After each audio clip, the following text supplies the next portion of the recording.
माझं सोलापूर न्यूजमध्ये आपल्या सगळ्यांचं स्वागत। भरधाव कारने रस्त्याच्या बाजूस असलेल्या लोखंडी कठड्यासह धडक देऊन या झालेल्या अपघातात कार चालक जागीच ठार झाला।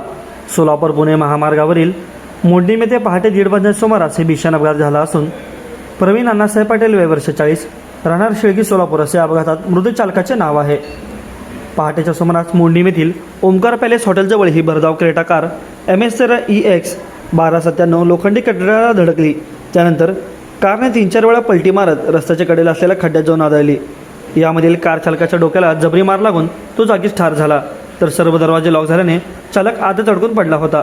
अपघाताची माहिती कळताच महामार्ग पोलीस व वरवडे टोल प्लाझा येथील गस्ती पथक तातडीने दाखल झाले।